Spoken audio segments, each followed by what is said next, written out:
الحمد لله رب العالمين والصلاة والسلام على أشرف الأنبياء والمرسلين أما بعد فأعوذ بالله من الشيطان الرجيم بسم الله الرحمن الرحيم رب اشرح لي صدري ويسر لي أمري واحلل عقدة من لساني يفقه قولي اللهم انفعنا بما علمتنا وعلمنا ما ينفعنا وزدنا علما آمين يا رب العالمين۔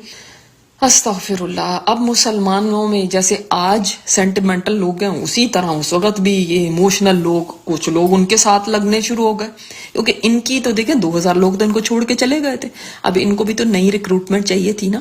جیسے آج وہ ریکروٹ کرتے ہیں پوری دنیا سے، کس طرح سے انٹرنیٹ کے ذریعے کیسے کرتے اسی طرح کے نعرے لگا کے، اور یوتھ خاص طور پہ جن کو دین کا کچھ سمجھ نہیں ہوتی لیکن بس جوش ہوتا ہے، اور انہوں نے بس کہیں کہیں تھوڑا تھوڑا کہیں سن لیا، کہیں دین کی کوئی بات سن لی، ایک اللہ رسول کی محبت ہوتی ہے لیکن سمجھ کچھ نہیں ہوتی۔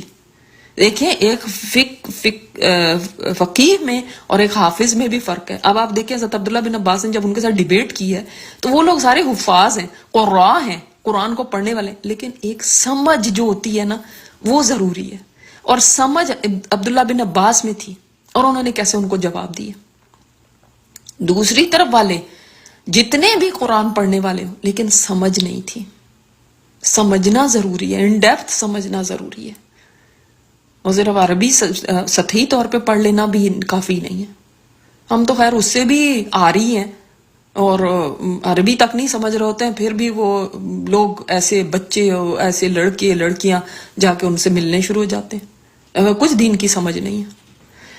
تو جو جاہل لوگ تھے وہ لوگ ان کے ساتھ جا کے ملنا شروع ہو گئے، اور انہوں نے بھی یہ اعلان کیا کہ آپ ہمارے ساتھ آئیں، اپنے ہم خیال لوگوں تک پہنچنے کی کوششیں شروع کر دی نا، اور انہوں نے اپنی ایک اسٹرینتھ بنانی شروع کر دی، اور یہی کہا کہ آپ لوگ اپنے گھروں سے نکلو گے ایک ساتھ نہ نکلنا، اکیلے اکیلے ہو کے نکلنا تاکہ کسی کو شک نہ پڑ جائے۔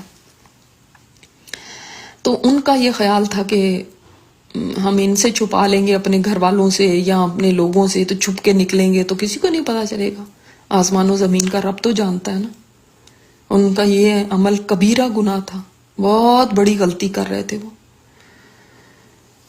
ان کے کئی اولادوں نے، کسی کے بھائی بہن نے ان کو باز رکھنے کی بھی کوشش کی، ڈانٹ ٹپٹ بھی کی، لیکن وہ رکے نہیں، اور دائیں بائیں سے کھسک کے خوارج سے جا کے مل گئے، اور خوارج کی ایک بڑی جماعت نہروان کے مقام پر جمع ہو گئی۔ وہ اپنی قوت کا، اپنی شان شوکت کا مظاہرہ کیا انہوں نے وہاں پہ۔ نہروان ایک جگہ تھی بحروریا کے پاس ہی، نہروان میں نے آپ کو بتایا۔ جو ادھر کیا ہوا، ادھر جب دونوں طرف کے جو حکم تھے نا، ابو موسیٰ اشعری اور دوسرے، تو ان دونوں کے درمیان کوئی بھی ایسا فیصلہ نہیں ہو سکا، کوئی بھی ایسا فیصلے پہ وہ پہنچ نہیں سکے۔ یعنی ہوتا ہے نا کہ کبھی دو حکم بیٹھتے بھی ہیں لیکن نہ عمر بن العاص اور نہ ابو موسیٰ اشعری دونوں کسی نتیجے پہ نہیں پہنچ سکے۔ تو اب ڈسمس ہو گیا وہ جو ان کا مطلب تھا، جو انہوں نے تحکیم کا جو یعنی جو ایک فیصلے پہ آنا تھا، تو وہ مطلب ڈسمس ہو گیا، ختم ہو گیا، وہ آپس میں جدا ہو گئے۔ تو امیر المومنین نے پھر نہروان کے مقام پہ جو اکٹھے ہوئے تھے خوارج، ان کو لکھا کہ بھئی دیکھو اب تو دونوں حکم کسی رضامندی کے فیصلے تک پہنچے بغیر ہی جدا ہو گئے ہیں، تو تم ایسا کرو اب واپس آ جاؤ، اور اب تو ظاہر ہے دوبارہ اب حضرت معاویہ یعنی شام، اہل شام کے خلاف اب لڑائی کے ساتھ ہمارا ساتھ دو۔ انہوں نے انکار کر دیا، اور انہوں نے کہا، دیکھیں آپ سنیں کہ انہوں نے کیا کہا۔ انہوں نے کہا اگر آپ اپنے کفر کا اعتراف کرتے ہیں، کس کو کہہ رہے ہیں، کس کو کہہ رہے ہیں، سوچیں آپ ذرا، علی رضی اللہ تعالیٰ عنہ کو۔ اگر آپ اپنے کفر کا اعتراف کرتے ہیں، آپ مان جاتے ہیں کہ آپ نے کفر کیا ہے، پھر آپ توبہ کریں، اسلام دوبارہ لے کر آئیں، تو اب ہم واپس آئیں گے۔ تو حضرت علی نے کہا کہ کیسی بات ہے، انہوں نے اس کا انکار کر دیا۔ اللہ اکبر۔ ایک روایت میں یہ بھی آتا ہے کہ انہوں نے حضرت علی کو لکھا کہ آپ اپنے رب کی خاطر ناراض نہیں ہیں بلکہ اپنے نفس کی خاطر ناراض ہیں۔ اگر آپ اپنے کفر کا اقرار کر لیں، توبہ کر لیں، اور ہم آپ کے اور اپنے مابین معاملات پر پھر غور کر سکتے ہیں، ورنہ ہم آپ کے ساتھ، ہمارا کٹ آف ہے۔ اور بے شک اللہ تعالیٰ خیانت کرنے والوں کو پسند نہیں کرتا. تو حضرت علی نے ان کی جب یہ تحریر پڑھی تو وہ مایوس ہو گئے. انہوں نے کہا کہ ان کا کچھ نہیں ہو سکتا، اور انہوں نے سوچا کہ اب اپنے ساتھیوں کو لے کر شام چلتے ہیں اور ان کا مقابلہ کریں اور اس چیز کو ختم کریں. اب وہ شرائط جو امیر المومنین نے خوارج سے طے کی تھی کہ نہ وہ کسی کا خون بہائیں گے، نہ کچھ کسی کو یعنی ہراساں کریں گے، کسی کو خوفزدہ کریں گے، نہ چوری ڈاکے کریں گے، یہ نہیں کریں گے تو ہم آپ کے خلاف کچھ بھی ایکشن نہیں لیں گے. آپ کو میں نے بتایا نا وہ 3 باتیں ان کو کہی تھی. لیکن خوارج تو دیکھیں نا اپنے ہر اوپوننٹ کو کافر سمجھتے تھے کہ جو بھی ہم سے ایگری نہیں کرتا وہ کافر ہے. آپ نے دیکھا آئیسس نے ایک دفعہ جارڈن کے ایک پائلٹ کے استغفر اللہ تک نہیں بھولتا کہ کس طرح سے اس کو مطلب کنفائن کیا تھا، جیسے ایک بارز یا جیل ٹائپ، وہ سلاخوں کے اندر ڈال کے اور پھر آگ لگا دی تھی اور زندہ جلایا تھا. آپ کو یاد ہوگا نا، کیونکہ وہ کافر سمجھتے ہیں نا کہ جو ہمارے خلاف لڑنے کے لیے آئے تو کافر ہے، اس کا خون اور اس کا مال جائز ہے. تو انہوں نے تو پہلی دفعہ اسلام میں یہ حرمت والا خون، جو ایک مسلمان کا دوسرا مسلمان کا خون اس کے لیے حرام ہے، یہ حرمت والا خون انہوں نے بہایا تھا. تو اب یہ جو لوگ تھے یہ تو کافر سمجھتے تھے، تو انہوں نے کہا کہ بھئی ہم تو نہیں رکیں گے اس چیز سے. تو ان میں سے ہی ایک بندہ تھا، اس نے جو بتایا، اس نے کہا میں نہروان والوں کا ساتھی تھا، پھر مجھے ان کے معاملات پسند نہیں آئے. یعنی کچھ لوگ تھے نا جو ایک ایموشنل ہو کے ساتھ تو مل جاتے ہیں، لیکن اس کے بعد ان کو سمجھ آتی کہ نہیں دس از سم تھنگ رانگ، کچھ رائٹ نہیں ہے یہاں پہ. لیکن کہتا ہے میں چپ رہا کیونکہ یہ نہ ہو کہ مجھے بھی قتل کر دیں. ان کا کیا ہے، تو کسی کو بھی سر کاٹ دیتے ہیں. ایک مرتبہ کہتے ہیں کہ ان کے ایک گروہ کے ساتھ تھا میں، ہم ایک بستی کے پاس گئے، ہمارے اور اس بستی کے درمیان ایک نہر تھی. اس دوران ایک آدمی وہاں سے آیا، کوئی گزر رہے تھے لوگ کچھ، تو وہ نکلا اور اپنی چادر گھسیٹ رہا تھا. انہوں نے اس آدمی سے کہا تم ڈر گئے ہو کیا؟ وہ بولا ہاں. تو یہ کہنے لگے ڈرنے کی کیا ضرورت ہے؟ میں نے کہا میں اللہ کی قسم، یہ جو بندہ بتا رہا ہے نا، یہ ان لوگوں میں سے خوارج میں سے جو کہ بعد میں پچھتا رہا تھا کہ میں کیوں ان کے ساتھ مل گیا، وہ بیان کر رہا ہے کہ میں نے کہا اللہ کی قسم یہ سب اسے جانتے ہیں اور میں نے بھی اس کو پہچان لیا تھا. تو انہوں نے اس سے پوچھا کیا تم اللہ کے رسول صلی اللہ علیہ وسلم کے صحابی ابن خباب ہو؟ اس نے کہا ہاں، عبداللہ بن خباب یہ تھے یہ. اور یہ کس کے بیٹے ہیں؟ خباب بن ارت. آپ کو پتا ہے خباب بن ارت بالکل شروع کے مسلمانوں میں سے ہیں.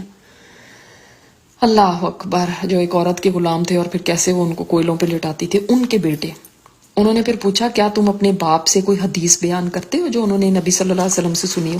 تو ابن خباب نے کہا ہاں میں نے اپنے والد سے سنا، وہ کہتے تھے. اب یہ گھبرائے ہوئے ہیں، ایک قافلہ جا رہا ہے چھوٹا سا اور اس کے اندر یہ ہیں، تو یہ ان کو پوچھ رہے ہیں. تو وہ فرماتے ہیں کہ میرے باپ نے نبی صلی اللہ علیہ وسلم سے سنا، آپ صلی اللہ علیہ وسلم نے ایک فتنے کا ذکر کیا تھا اور آپ نے فرمایا تھا کہ اس میں بیٹھ رہنے والا کھڑے ہونے والے سے بہتر ہوگا، کھڑے رہنے والا چلنے والے سے بہتر ہوگا، چلنے والا دوڑنے والے سے بہتر ہوگا. اگر تمہارا اس فتنے سے واسطہ پڑے تو اللہ کے مقتول بندے بن جانا، یعنی تمہیں قتل کر دیا جائے لیکن تم تلوار نہ اٹھانا. ان لوگوں نے کہا اچھا تو تمہارا مطلب یہ ہے کہ ہم میں وہ فتنے. نبی صلی اللہ علیہ وسلم نے ایک فتنے کا فرمایا تھا، ایک پیشین گوئی کر دی تھی. ایک فتنے بعض دفعہ ایسے ہوتے ہیں، میں نے آپ کو بتایا نا کہ بعض صحابہ بھی جنگ جمل، جنگ صفین میں انہوں نے اکثریت نے حصہ نہیں لیا تھا. کیوں نہیں لیا؟ وہ ہر ایک سے الگ ہو کے رہنا چاہتے تھے، کیونکہ وہ نہیں سمجھتے تھے کہ مسلمان کا خون مسلمان کرے، مسلمان کے مقابلے میں آئے. تو بعض دفعہ ایسے ہوتا ہے، ایسے فتنے ہوتے ہیں کہ اس میں بندہ الگ ہو جائے وہ زیادہ بہتر ہے، بجائے اس کے کہ وہ اس میں انوالو ہو، اس کی طرف جھانکے. کبھی کبھی جھانکنے سے بھی آپ اس فتنے میں انوالو ہو جاتے ہیں. تو ان لوگوں نے ان کو پکڑ لیا اور ان کی لونڈی بھی ساتھ تھی جو پریگننٹ تھی ان کے بچے سے، اس کو بھی پکڑ لیا اور اپنے ساتھ لے چلے. راستے میں کیا ہوا، کھجور کے ایک درخت کے قریب سے گزرے، اس کا پھل زمین پہ گرا ہوا تھا. ایک شخص نے اس کو اٹھا لیا ان خوارج میں سے اور اپنے منہ میں ڈال لیا. تو دوسرا اسے کہنے لگا یہ تم نے کیا کیا ہے، یہ ایک ذمی کا پھل ہے. تم نے اپنے لیے اس کو کھانا حلال سمجھ لیا. اتنے پرٹیکولر تھے، یعنی یہ کسی کا پھل زمین پہ گرا ہوا تم نے کیسے کر، یہ تو حرام ہو گیا تمہارے لیے. یہ سن کے اس نے پھل منہ سے باہر نکال دیا، پھینک دیا کہ ہائے میرے اندر نہ حرام چلا جائے. پھر وہ لوگ راستے میں ایک خنزیر کے پاس سے گزرے، ان میں سے ایک اٹھا، خنزیر کو تلوار ماری اور اس کو ہلاک کر دیا. دوسروں نے کہا یہ تو ذمیوں کا، ذمی مطلب ہوتا ہے جو غیر مسلم آپ کے ملک میں رہ رہے ہوتے ہیں، یہ تو ذمیوں کا خنزیر تھا، تم نے اس کو کیوں مار دیا؟ عبداللہ بن خباب یہ سارا دیکھ رہے ہیں. تو انہوں نے فرمایا کیا میں تمہیں ان سب باتوں سے زیادہ حرام بات نہ بتاؤں؟ تم ان چیزوں کو حرام سمجھ رہے ہو، اس سے زیادہ حرام بات بتاؤں تمہیں؟ انہوں نے کہا ہاں ضرور بتائیں. انہوں نے فرمایا وہ میں ہوں کہ میں نے میرا خون کرنا ہو تو اس سے بھی زیادہ حرام بات ہے، کہ مسلمان کو تکلیف اذیت دینا یہ تو اس سے بھی زیادہ حرام بات ہے. لیکن وہ یہ بات سنتے ہی عبداللہ بن خباب کو استغفر اللہ استغفر اللہ استغفر اللہ نہر کے پاس لے گئے. اللہ اکبر. اور انہوں نے وہاں پہ کتابوں میں لکھا ہوا ہے، انہوں نے وہاں پہ ان کو اس طرح ذبح کیا جیسے کسی بکری کے بچے کو ذبح کیا جاتا ہے. اور انہوں نے اس کے اوپر نہیں صرف اس کو کافی سمجھا، انہوں نے اس حاملہ ان کی جو لونڈی تھی، پریگننٹ تھی، اس کے پیٹ کو بھی چاک کر دیا اور اس کا حمل گرا دیا. اللہ اکبر. تو وہ راوی کہتے ہیں کہ میں نے اب تک ان لوگوں سے زیادہ بغض اور عناد والے لوگ کبھی نہیں دیکھے. چنانچہ ایک مقام پر مجھے ان سے الگ ہو جانے کا موقع ملا اور میں بھاگ گیا وہاں سے. آپ دیکھتے ہیں نا یہ لوگ بھی آج کیسے ذبح کرتے ہیں اور اس کی ویڈیوز بنا کے اس کو وائرل کرتے ہیں اور اتنے وحشیانہ کام کرتے ہیں. اب سوچیں کہ یہ کیسے لوگ تھے. تو یہ خود سنگین قسم کے منکرات کا ارتکاب کرتے ہیں. اور لیکن پھر بھی امیر المومنین نے جلدی نہیں کی ان کے ساتھ جنگ کرنے میں، ان کو پیغام بھیجا اور ان کو کہا کہ قاتلوں کو ہمارے حوالے کرو. یہ تو اتنی بڑی آپ نے بات کر لی ہے، ان کے پر حد نافذ ہوگی، ان کو ہمارے تو ظاہر ہے تم سب میں ہی ہے نا وہ. اس کا جواب انہوں نے کیا دیا ہوگا؟ آپ سوچیں یہ والے جو اتنے متقی پرہیزگار بننے نمازی قرآن پڑھنے والے لوگ تھے، انہوں نے کیا جواب دیا ہوگا؟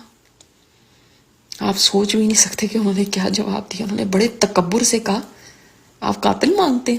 ہم سب قاتل ہیں، یعنی ہم اس کی ذمہ داری قبول، جیسے آرگنائزیشنز یہ ذمہ داریاں قبول کرتی ہیں نا، چھوٹے معصوم بچوں کے اسکولوں میں گھس کے پھر ان کو مار رہے ہیں، ان کو کس طرح سے خوفزدہ کر کے کیسے ان کے حال ہو جاتے ہیں اور ان کا خون ان کے ہاتھوں پہ ہوتا ہے اور یہ اپنے آپ کو بہت بڑے مسلمان سمجھتے ہیں اور معذرت کے ساتھ ہمارے اندر ہی موجود ہوتے ہیں جو ان کے ہمدرد ہوتے ہیں، جو ان کے ساتھ ہمدردیاں رکھتے ہیں صرف اس لیے کہ انہوں نے اپنے نام بہت خوبصورت رکھے ہوئے، یا وہ اسلام کا نعرہ بلند کرتے ہیں، یا وہ بڑی خوبصورت باتیں کرتے ہیں. ان کی باتوں سے زیادہ خوبصورت کسی کی نہیں باتیں ہو سکتی. آپ صلی اللہ علیہ وسلم نے فرمایا تھا ان کی باتوں سے زیادہ کسی کی بات اچھی نہیں ہوگی، اتنی خوبصورت باتیں کریں گے. تمہاری قرات کیا ہوگی جو ان کی قرات ہے؟ تم اپنی قرات کو، قرآن پاک پڑھنے کو ان کے مقابلے میں کچھ بھی نہیں سمجھو گے. تمہاری نمازیں ان کی نمازوں کے ہم پلہ نہیں ہیں، نہ تمہارے روزے ان کے روزوں کے برابر ہیں. لیکن ان کا قرآن پڑھنا وہ ایسا ہوگا کہ ان کے حلق سے نیچے نہیں اترے گا واقعی. تو انہوں نے سب نے کہا ہم سب قاتل ہیں، اب مطلب کرنا جو کرنا کر لو. اللہ اکبر. اب وہ لشکر جو امیر المومنین نے محرم 38 ہجری میں اہل شام کے خلاف تیار کیا ہوا تھا، اسی کو لے کے خوارج کا رخ کیا. اور یہ دریائے نہروان ہے، یہ دریا تھا نہروان کا، اس کے مغربی کنارے پر فوج اتار دی. اللہ اکبر. اور امیر المومنین کو پورا یقین تھا کہ جن لوگوں کے بارے میں آپ صلی اللہ علیہ وسلم نے دین سے خارج ہونے کی بات پیشین گوئی کی تھی نا، یہ وہی ہیں. تو لہٰذا ان کی طرف نکلتے وقت آپ صلی اللہ حضرت علی رضی اللہ تعالیٰ عنہ نے اپنے ساتھیوں کو ان کے خلاف قتال کی ترغیب دی کہ یہ وہی لوگ ہیں اور ان کے مقابلے میں انہوں نے جنگ کی. اور لیکن حضرت علی نے ان کے پاس پہلے ایلچی بھیجا، ان کو اللہ کی یاد دلائی، اس سے باز رہنے کو کہا. پھر بھی جب وہ نہیں مانے، ان کو ساتھ 3 دن تک نیگوسیشن کی، لیکن جب وہ کسی طرح نہیں مانے تو پھر انہوں نے فرمایا کہ یہ امان کا جھنڈا ہے، جو اس جھنڈے کے نیچے آ جائے گا اس کو امان مل جائے گی۔ نمبر 2، جو کوفہ اور مدائن کی طرف چلا جائے گا اس کو بھی امان مل جائے گی۔ ہم تم سے کچھ نہیں چاہتے، ہمیں صرف وہ قاتل چاہیے جنہوں نے ہمارے بھائیوں کو قتل کیا۔ یہ بات سن کے ان میں سے بہت سارے لوگ واپس بھی چلے گئے۔ بعض کہتے ہیں ان کی کل تعداد 4000 کے قریب تھی، اور اس کے ساتھ عبداللہ بن وہب الراسبی کے ساتھ بہت کم لوگ رہ گئے جو حضرت علی کے مقابلے میں آئے پھر۔ تو یہ اس حد تک جا چکے تھے، سوچیں آپ۔ اب جب ان کے ساتھ پھر جنگ ہوئی، اور جب یہ آ رہے تھے جنگ کے لیے، یعنی آگے بڑھ رہے تھے نا، تو ان کا سلوگن کیا تھا، ان کے نعرے کیا تھا؟ ان الحکم الا للہ، چلو جنت کو چلو، چلو جنت کو چلو۔ پھر انہوں نے اپنے ان گھڑ سواروں پہ حملہ کیا جو حضرت علی کے آگے آگے تھے۔ وہ جو گھوڑے پہ تھے وہ دائیں اور بائیں چلے گئے، اور ان کا سامنا تیر اندازوں کے ساتھ ہوا، اور ان کا لشکر جو تھا نا حضرت علی کے چہرے پہ تیر برسانے لگا۔ علی رضی اللہ تعالیٰ عنہ کے گھڑ سوار دائیں اور بائیں سے مڑتے ہوئے آئے، تیروں اور تلواروں سے حملہ کیا اور خوارج کو زمین پہ گراتے چلے گئے۔ ان کے بڑے بڑے سب قتل ہو گئے۔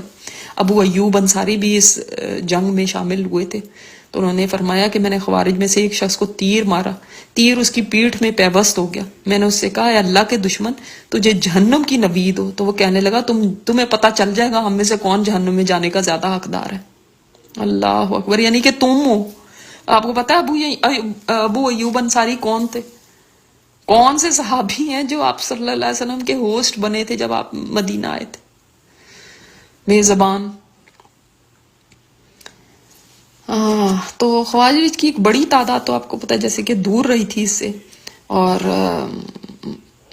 ان میں جس وقت حضرت علی نے ایک خارجی کو تلوار ماری تو وہ کہنے لگا، میں خوش ہوں کہ جنت کی طرف جا رہا ہوں۔ تو عبداللہ بن وہب نے کہا، پتہ نہیں جنت کی طرف جا رہے ہو یا جہنم کی طرف۔ ایک آدمی نے کہا، میں تو دھوکے سے آ گیا ہوں، مجھے تو شک ہے پتہ نہیں میں ٹھیک بھی ہوں یا نہیں۔ تو وہ علیحدہ ہو گیا۔ پھر اسی طرح کچھ لوگ اور بھی چلے گئے۔ تو مارکا جو تھا، یہ جنگ جو تھی بہت شارٹ تھی مگر بہت شدید تھی، اور 9 صفر 38 ہجری میں پیش آئی۔ بڑی تعداد میں خوارج قتل ہو گئے، اور حضرت علی کے لشکر میں بہت ہی کم لوگ شہید ہوئے، 12 یا 13 کی تعداد میں۔ تو پھر اس کے بعد حضرت علی نے فرمایا اپنے لشکر والوں کو، جب جنگ ختم ہو گئی،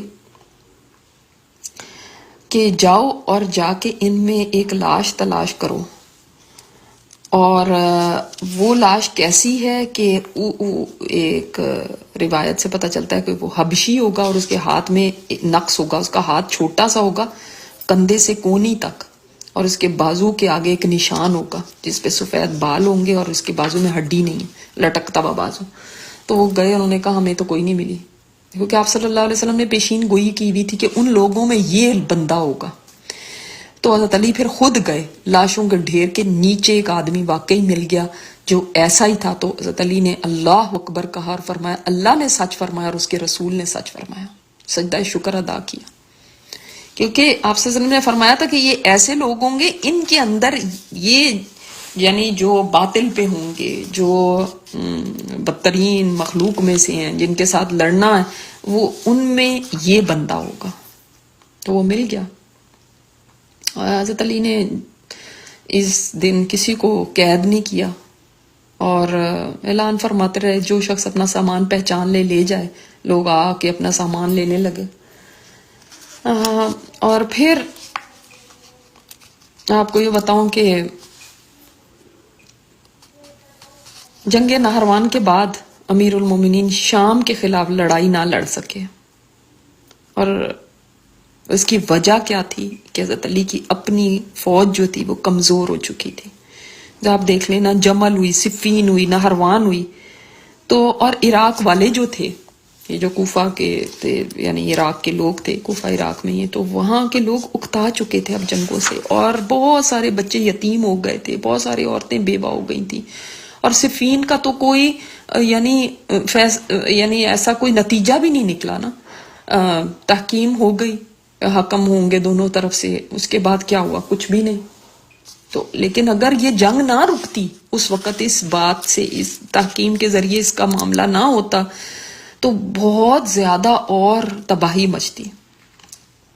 تو اس کے بعد حضرت علی شام کی طرف جا ہی نہیں سکے, لیکن ان کی مشکلات میں ایک اور اضافہ ہو گیا. اب دیکھیں ان کی خلافت کتنی سٹریسفل تھی, اتنی سٹریسفل تھی کہ ایک فرقہ ظاہر ہو گیا اور اس نے اتنی حد تک حضرت علی کی تعظیم کی کہ ان کو خدا ہی بنا دیا. اور یہ خوارج کا سمجھ لیں ایک اینٹی خوارج ہو گئے. یعنی ایک تو وہ تھے جنہوں نے حضرت علی بے کفر کے فتوے لگا دیا, ایک وہ نکل آئے جنہوں نے حضرت علی کو خدا بنا دیا اور کہا کہ یہ اللہ ہے. اللہ اکبر, استغفر اللہ. حضرت علی نے پھر ان کو جلوا دیا تھا. اور حضرت علی کے بعض مالی بھی اور جو فوج کی طرف سے بھی مشکلات کا سامنا کرنا پڑا. امام شعبی اس بارے میں روایت کرتے ہیں کہ حضرت علی نے اہل نہروان کو قتل کر دیا تو بہت سے لوگ ان کے خلاف ہو گئے, مختلف طرف سے بغاوتیں پھوٹنے لگیں. دوسری طرف دیکھیں حضرت معاویہ جو ہیں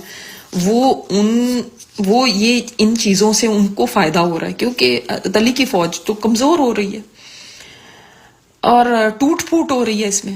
تو معاویہ نے اس صورتحال کا فائدہ اٹھایا اور عمر بن العاص کی لیڈرشپ میں ایک لشکر بھیجا مصر کی طرف, اور وہ وہاں غالب آ گئے. تو مصر پہ ان کا قبضہ ہو گیا.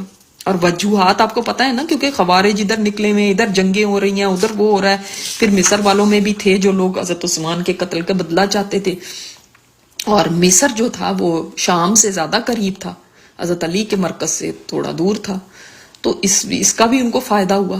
اور مصر چونکہ نا سینا کے ذریعے شام کے ساتھ جا کے لگ جاتا ہے. شام بہت بڑا تھا, آج کا صرف سیریا نہیں, آپ سمجھے نا, شام بہت بڑا تھا اس وقت. سارا علاقہ ہی شام کا کہلاتا تھا, جارڈن بھی اور فلسطین اور سیریا اور یہ سب علاقے. تو حضرت معاویہ کی تو قوت میں اضافہ ہو رہا تھا, لیکن ادھر کمی ہو رہی تھی. اور انہوں نے پھر مکہ اور مدینہ اور یمن کی طرف بھی ڈیلیگیشنز بھیجے, لیکن وہ اپنی منزل تک نہیں پہنچ سکے کیونکہ حضرت علی نے ان کے راستے میں رکاوٹیں کر دی. تو خیر وہ حضرت معاویہ جو تو مختلف علاقوں کے والیوں اور وہاں کی جو بڑے بڑے لوگ تھے ان کے اوپر مسلسل اثر ڈالتے رہے, اور جس کی وجہ سے حضرت معاویہ کا غلبہ ہوتا رہا اور حضرت علی کے لیے پرابلمز میں اضافہ ہوتا گیا. لیکن وہ پھر بھی حالات کا مقابلہ کرتے گئے. ایک مصیبت نہیں تھی, ایک کے بعد ایک مصیبت آتی جا رہی تھی, حتیٰ کہ پھر ایک وقت وہ آیا کہ امام طبری لکھتے ہیں اپنی تاریخ میں کہ 40 ہجری میں جا کے پھر حضرت علی اور حضرت معاویہ کے درمیان صلح کے لیے خط و کتابت ہوئی, پھر مذاکرات بھی ہوئے. پھر انہوں نے طے کر لیا کہ ٹھیک ہے, پھر عراق میں حضرت علی کی حکومت رہے گی اور شام میں حضرت معاویہ کی رہے گی, اور ان دونوں میں سے کوئی بھی ایک دوسرے کے خلاف نہیں لڑے گا, بیکاز حالات اب اس طرح سے نہیں رہے تھے. تو اس کے بعد پھر کیا ہوا, امیر المومنین, یہ 40 ہجری میں ہوا, اب اس کو یاد رکھیے گا. امیر المومنین حضرت علی نے حضرت معاویہ کے ساتھ مصالحت کر لی, لیکن جس سال حضرت علی کی شہادت ہوئی حضرت معاویہ نے پھر حجاز اور یمن کی طرف بصر کو بھیجا, اور حضرت علی اپنی خواہش بھی تھی لیکن لشکر تیار نہ کر سکے. تو ان کو اپنی ناکامی کا ایک طرح محسوس ہونے لگی, اور کہنے لگے ایک دفعہ ایک خطبے میں کہ اللہ میں ان لوگوں سے اکتا چکا ہوں اور یہ مجھ سے اکتا چکے ہیں, ان سے میری جان چھڑا دے اور راحت کا سامان فرما دے. اور اپنی داڑھی مبارک کی طرف اشارہ کر کے, یعنی حالات سے وہ اتنے زیادہ وہ ہو چکے تھے نا کہ اپنی داڑھی مبارک کی طرف اشارہ کر کے اس کے اوپر ہاتھ رکھ کے فرمایا تم میں سے کسی بخت کے لیے اب کیا چیز رکاوٹ ہے کہ اس کو خون سے تر کر دے, یعنی میرا خون کر دے اب میرے, اور کوئی بھی رکاوٹ نہیں رہ گئی. اللہ اکبر. آخری ایام میں حضرت علی نے انتہائی مطلب بڑی گریہوزاری کے ساتھ اللہ تعالیٰ سے دعا کی, جس کو ایک روایت میں آتا ہے کہ ایک دن لوگوں کا ہجوم تھا, حضرت علی کی زیارت کے لیے لوگ آئے ہوئے تھے, حتیٰ کہ اتنے لوگ آئے کہ ان کا پاؤں ہی روند ڈالا. تو انہوں نے دعا کی اللہ میں ان سے تھک چکا ہوں, یہ مجھ سے تھک چکے ہیں.